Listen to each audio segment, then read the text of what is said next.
commandments. Why? Man can't tell me nothing about this coke. Can't tell me nothing about this crack, this weed.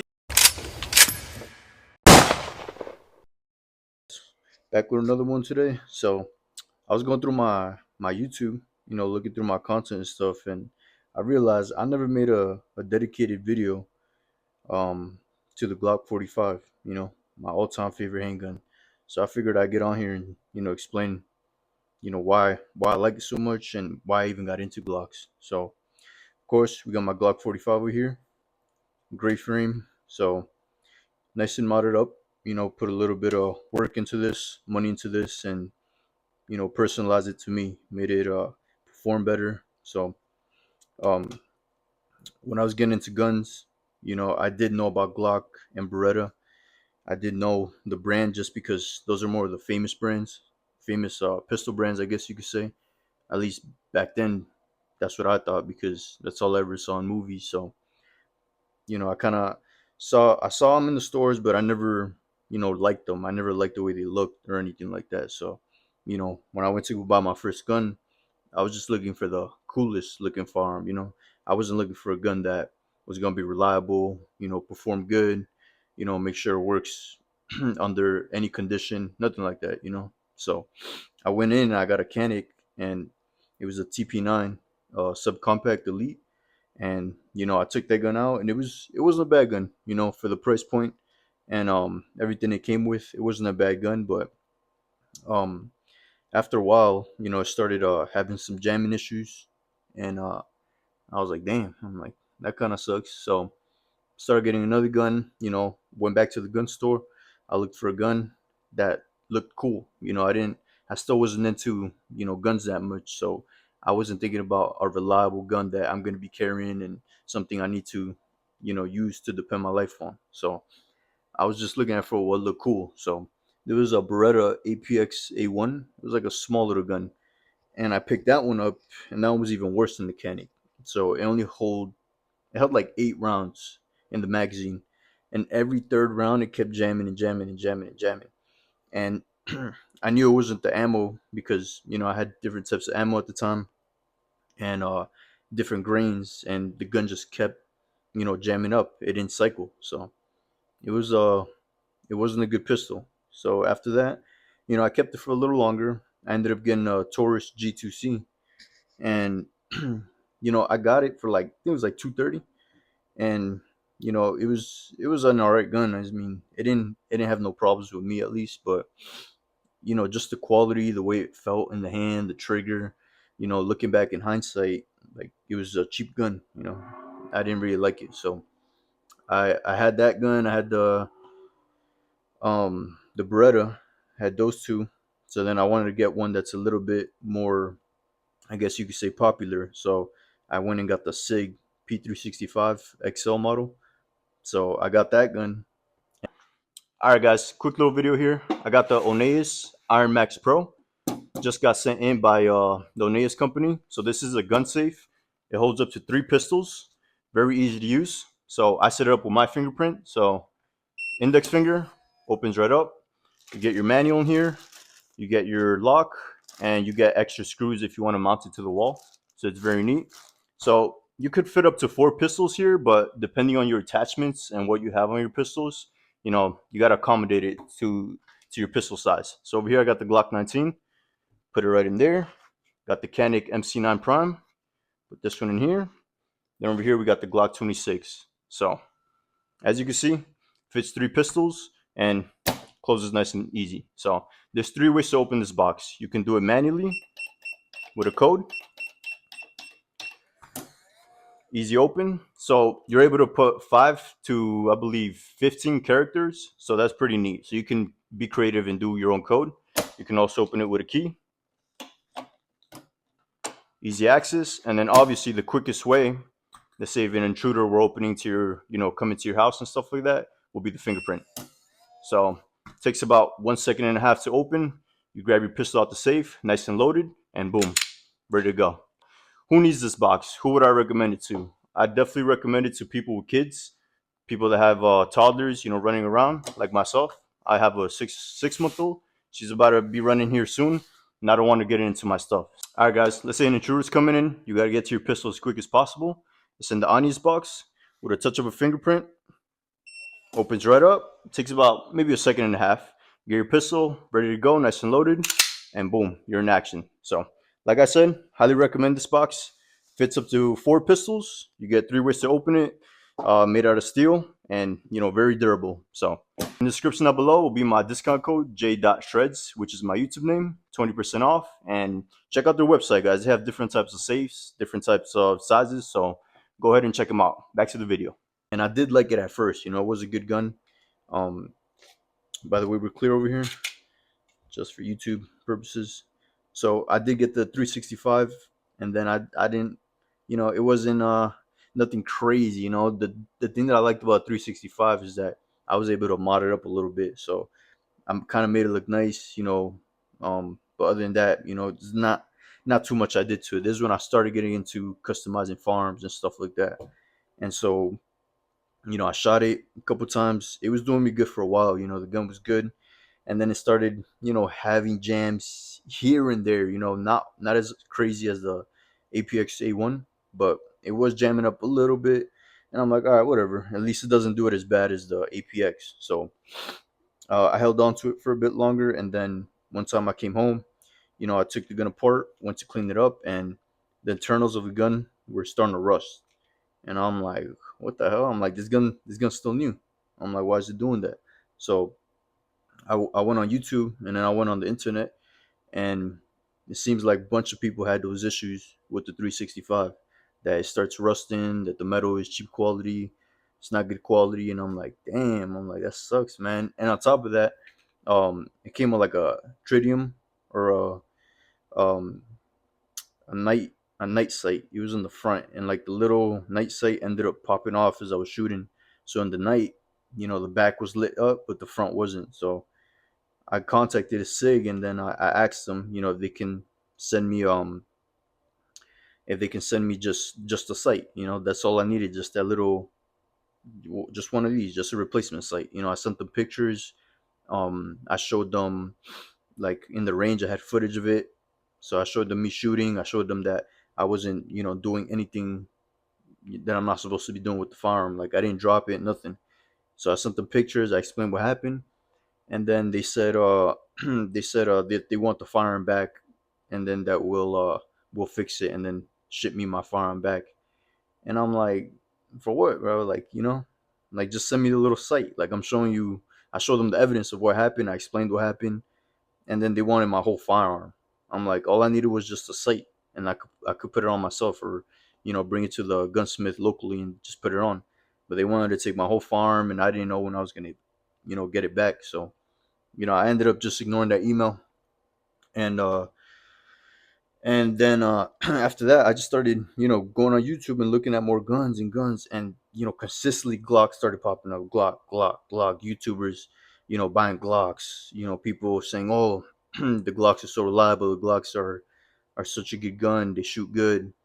And then in my head, I'm like, but it's an ugly ass gun. I'm like, okay, like, now I'm starting to learn more about farms, about being reliable and durable and all that, and cycling perfectly, not having any issues. And I'm like, but at the same time, like, it's ugly. I don't want that gun. I feel like the Glocks are played out. Everybody has a Glock. I'm like, I don't want that gun. And I went, gun shopping with my fiance, and then I saw the Glock aisle, and then I'm just looking at them, and I see the 45, and I'm like, dang. I'm like, hold on, that one look kind of clean. I'm like, because I just like the configuration of, like, the long frame, and then the 19 slide. Like, I like that look. I don't know, for some reason that's the perfect pistol dimension for me. Like, it's perfect. The smaller slide and a larger frame makes sense on a pistol. So I was looking at it, and I asked the dude in the counter to let me hold it. Just let me check it out. Let me see what it's about. So I picked it up.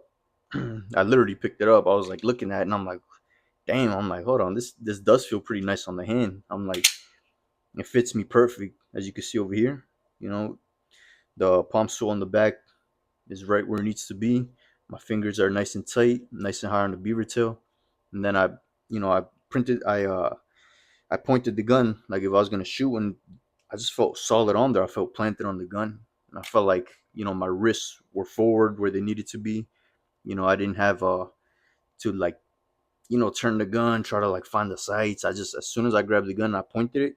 It's like I was right on the iron, so I like that, and I'm like, I asked the guy to let me see the 19X as well, and I saw the 19X, picked it up, and it pretty much felt the same, but I just like the 45 way more because it had the front, the front serrations, and it was black. The one I got, my first 45 was all black, and so I told him to let me see the 19. They had a Gen 5 19. I held that one, and I didn't really like that one too much, only because the grip was kind of smaller, and at the time I'm like, I like the bigger grip. I was thinking about being comfortable, so I did like the bigger grip over the 19. So I asked him to let me see this one more time. I held it, and then I bought it. I'm like, let's just do it. Let's see what it's about. So I bought the 45, and I took it out to the range. I think it was that same day I took it out. So I went with my girl. We went out, and then I had my 365 still, and I shot my 365 first, and then I shot the 45. And after I shot the 45, I just turned on my girl, and I'm like, man, this gun's good, man. I'm like, this gun's good. Like I just told her straight up, I'm like, now I see why people like the Glock platform so much. Like the gun was just stock. I had nothing on it, no light, no optic. My previous 45 was not even optic cut. I had no ramjet, no trigger, no magwell, nothing. It was just a stock plain 45, and it shot good as hell, man. I was surprised. I'm like, I didn't think a gun could shoot, at least a Glock. I didn't think a Glock would shoot that good, just being stock. So, um, whatever. Fast forward, a couple months, I start, doing a little bit more to it. I put a light on it. On my previous, my first Glock 45 was non-MOS cut, just a stock black one. So I put a TLR1, and I liked the way it looked on it. So then I was rocking that with my holster, and then I got a Radiant Ramjet for the 45, and then I took it out again, and it shot even better. So I'm like, bro, this gun's good. I'm like, you can make this gun even better than what it already was. So I did like that, man. I like the, being able to upgrade the gun and having pieces all over the stores. You could find, a ramjet anywhere. You could find an updated trigger anywhere. You could find lights, holsters, optics for the Glock anywhere. And I like that. I like that every gun shop around me had parts for it. So, you know, little by little, then I updated the sights on it. I had these Ameriglow. Uh, I think they were fiber optic. Yeah, they were fiber optic sights that I had on it, and I was rocking. I was rocking with that. So it was the fiber optics, the Radiant Ramjet, the TLR1, and that's all I had on it. So nothing else. And then probably like one of these mag extensions. So I was rocking that gun for a hot minute, and it was my EDC. It was my main EDC for like, I think, 8 months around there, and I just loved it, man. I fell in love with the Glock. I was like, this gun's good. Now I see why people are good with this gun. Like now I see why people like it, why people carry it, and you could customize it and make it look nicer. Even though it's not the prettiest gun, you can make it look nicer. So, but after that, then I was rocking my 45 for a while. Ended up getting a 47. Ended up getting a 19, and then those were like my three main guns that I had. I ended up selling all the old ones like the Sig, the Beretta, sold all those guns. So I had a 47, 19, and my 45. And my 45 still shot the best out of the other two. The 47 and 19 were good too, but the 45 was on top. It was the king. So I did a little bit more to it. I ended up getting another Glock 45 and trading that one, and then just swapping the parts onto my new Glock 45. So I got it because I wanted an optic cut. So I got the optic cut. This was actually the slide. This is the original slide um, that I of my second Glock 45 is this slide, but everything else on the gun is new. So I got the new Glock 45 MOS, which obviously is this slide, and then I put a red dot on it. I put my light back on it, and At the time, I still had the black frame, and then I put a threaded barrel on it because I did end up selling my Ramjet too.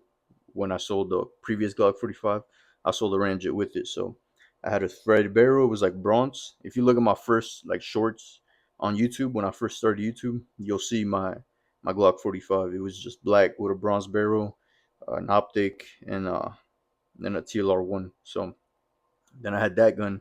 That was my Glock 45 there, and after that, I just kept, upgrading it little by little. Then I ended up getting a Ramjet again, putting the sights, the trigger, and all that. But before all that happened, that's when the M&P Carry Comp came out. And, when it came out, everybody was crazy about that gun.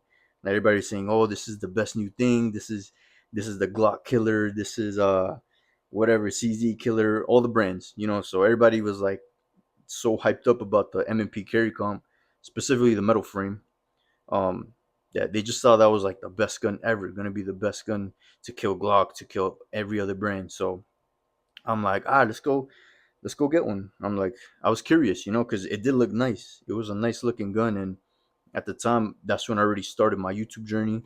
And I'm like, all right, let's grab this gun and let's put it on YouTube and let's just see how it does. Like, it looked cool, but I didn't really expect too much out of it. Like, I know it had a compensator on it, and I was like, all right, let's buy it. So I bought it, and I brought it home, and that's when I did my first YouTube video ever.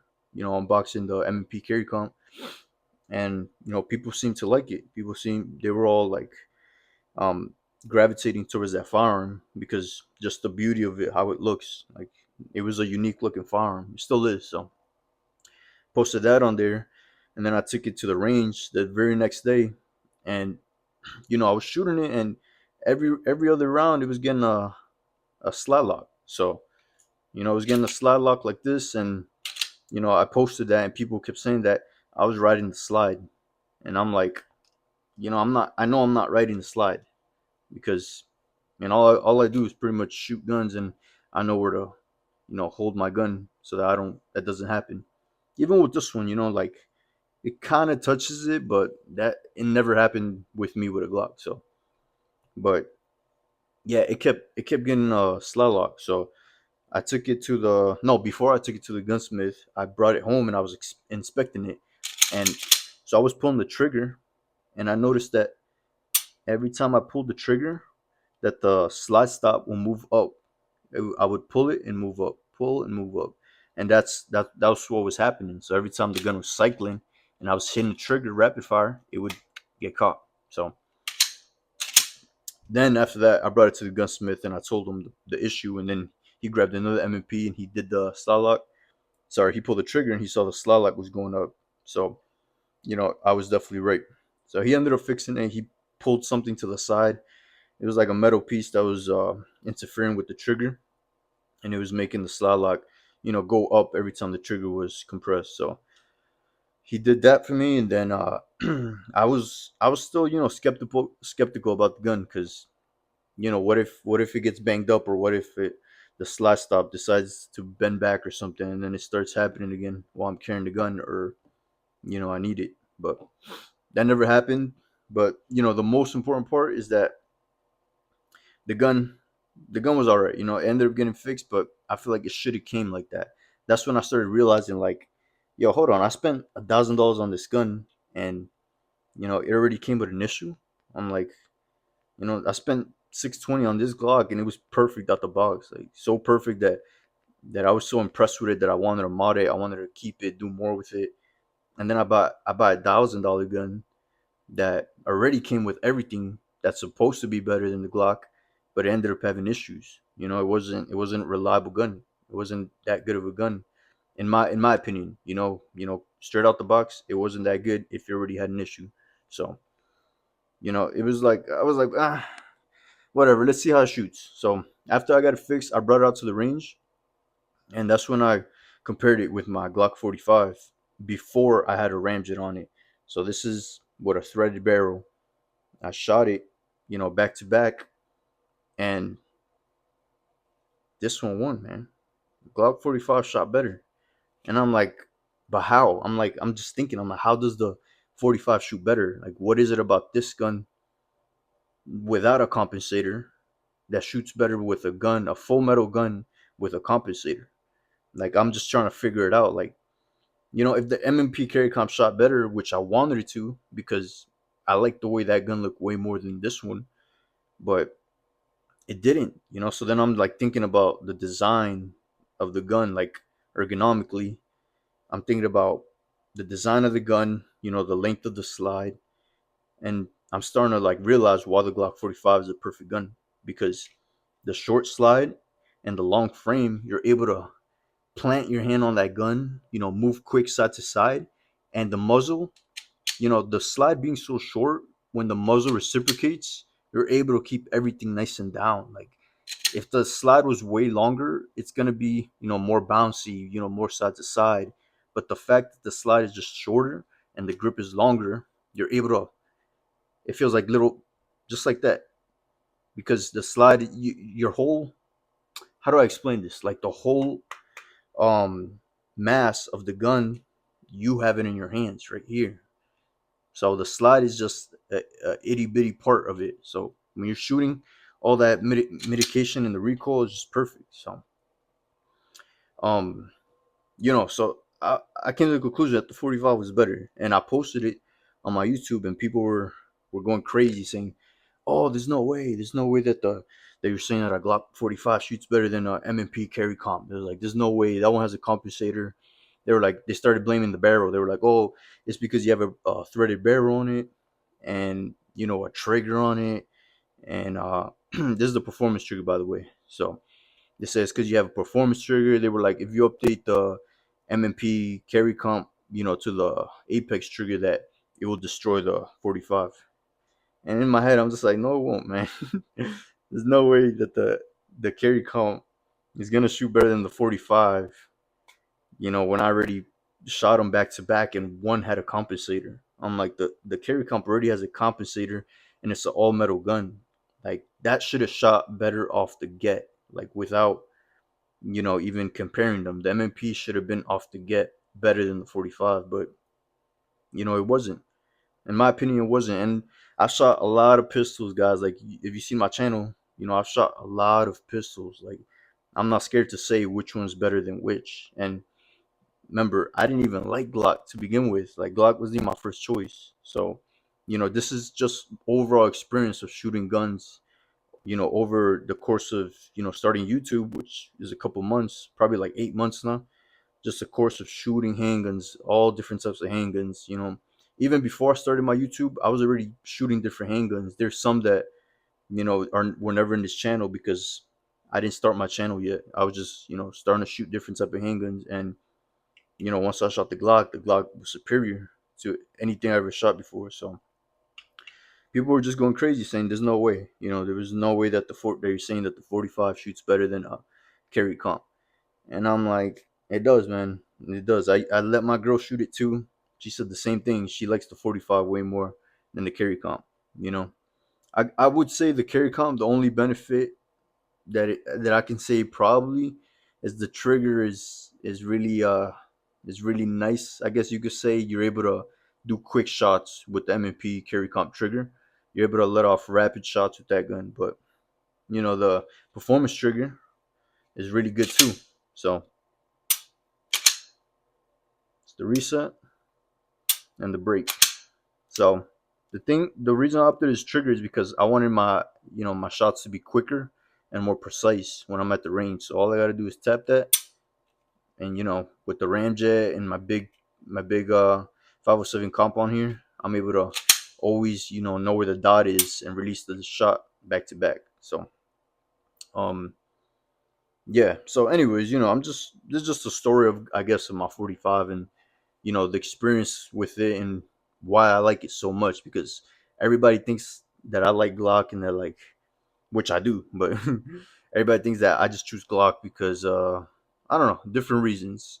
And it's just come from my experience, man. Like, this gun never had a jam on me either. Like, I shot a bunch of ammo through it and like stock, and never had a jam, never made me second guess if it's gonna work, if it's gonna jam on me. So and never had a problem, And all these newer guns that I was testing out, like the M&P, the Nocturne, um, some other ones too, I forgot, but they ended up having issues, and I posted on my channel, and then people were saying, "Oh, it's because you're riding a slide. Oh, it's because the screw's too long. Oh, because this, because that, because that." I'm like, bro, that shouldn't, when you're getting a new gun, that shouldn't be the problem, man. Like the gun should work out the box. Like, and that's why I like Glock so much, because I know that when I get a Glock and I take it out to the range, I know it's gonna shoot. I know there's not gonna be issues if I put an optic. I don't gotta worry about the screws interfering with this or that, whatever. Like the Nocturne, the CZ Nocturne, when it first came out, that was the new hot thing, and I put an optic on it, and looking back, it was probably the optic that was messing with the cycling. But I feel like CZ should have thought that out, right? It should have been like, all right, people, they got to have the correct screw. You can't just put any screw, or let's make the hole a little more shallow so that it doesn't interfere with the ejector. But and people start running into issues with it, and now it's known for that. If you put an optic on, you got to have the right screw. It can't be an inch longer, an inch shorter. It needs to be the right perfect screw. So um, but yeah, I don't know. I guess I'm just going on and rambling because I just like the 45 so much, man. Like I don't care about all my other guns as much as I care about this one. Like, I got my CZ carry, got my Walther PDP, got my Canic, my other Glock 19 build that I just did, and then my 19. But this gun is still the king of all guns, and the only gun that shot better than this one um was the Staccato P, and it wasn't by a lot, man. Like honestly, it wasn't by a lot. So I did have a Staccato P for like a little bit because my buddy let me borrow it, and I shot that gun, and then I shot my 45, and I'm like, it's not much of a difference. Like maybe a tad different. The trigger on the Staccato is better, obviously, but I just felt like it wasn't a big difference, man. Like it wasn't something that would make me say, "Oh, the Staccato's way better." I'm like, I gotta get Staccato now. The Staccato shoots way better than the Glock 45. It didn't make me say that. So, and then again, Staccatos are $2,500. They're expensive handguns, and the pieces are not easy to get. The magazines are super expensive. It's there's not too much you could do to a Staccato because it already comes out the box, high priced, and the parts are not, they're not that easy to get like a Glock.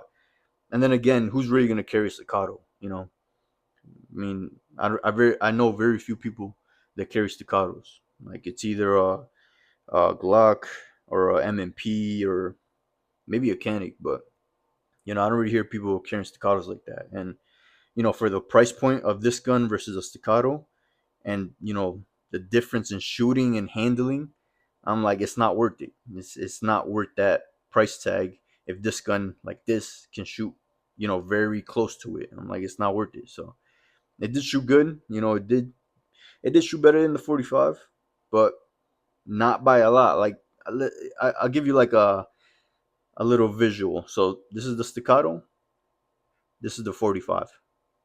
So I guess if that could put it into perspective, you know how the Staccato shot compared to my Glock 45. But you guys gotta shoot them both back to back to see what I'm talking about. But I know a stock 45 wouldn't shoot as good as like a Staccato, but a Glock like this will. So you know the trigger, the ramjet, the recoil spring. Um, what else? I don't know. I guess that's all that really matters when it comes to the shootability of the gun, like how it feels when you're shooting. Just the ramjet, the recoil spring, the trigger. So, but I don't know, man. I just wanted to say why I like this gun so much, and it's been with me through my whole YouTube journey. If you guys notice, follow me from the very first start. My first video it was the M&P. The second one was choosing the M&P or the 45, and I chose the 45 and the 19. So, you know, I've always kept the same conclusion. Like even when I first started my firearms journey, you know, the 45 was still my favorite, and it still is today. And I doubt any gun is ever gonna beat this handgun, for me at least. This gun is just perfect overall, perfect handgun, perfect dimensions, and yeah, guys, good ass handgun right here. If you have the opportunity or in the fence, you know, like, oh, should I get a Glock? Which one do I get? I say get the 45, man. This gun is perfect. Damn near the best. Actually, it is the best Glock they ever created, in my opinion. The 47 doesn't shoot like the 45. The 45 shoots better. So I even had the 34, thinking it would shoot better because it's a competition gun. It didn't shoot better than the 45. So this is the perfect gun right here, guys. Perfect dimensions, the length, the width, the weight. Perfect gun right here. So you know, if you want a Glock, say go get a Glock 45, get it MOS cut, and ready to go out the box. So there you go, guys. Just wanted to come on here and say, just speak a little bit on my 45 journey, my firearms journey, and that's it. But appreciate you guys watching. Like, comment, subscribe. Another one dropping soon. I don't know. I do like this gun, guys. It's easy to take down with the extended slide pins over here, and it feels good. It feels good all over on the hand. Now the slide over here is a custom Gen 3 slide.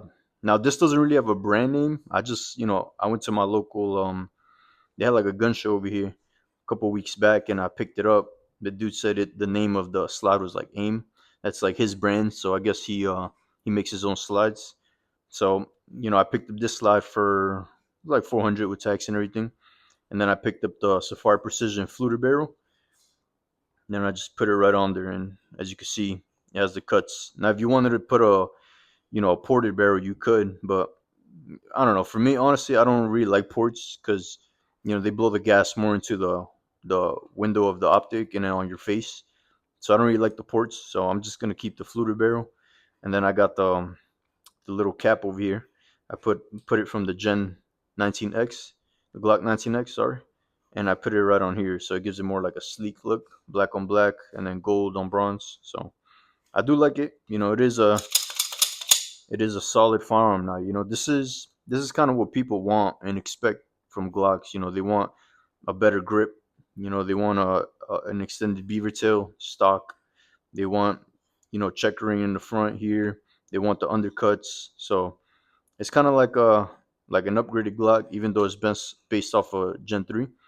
It's an upgraded Glock, I guess you could say. So this is the Ruger slash Glock 19 Gen 3 mashup right here. So I still got to take it out to the range, make sure it's nice and reliable, before I start carrying it. But I do like it. It does look nice, and nobody else has this gun, so it makes it unique, it makes it mine. So I do like it.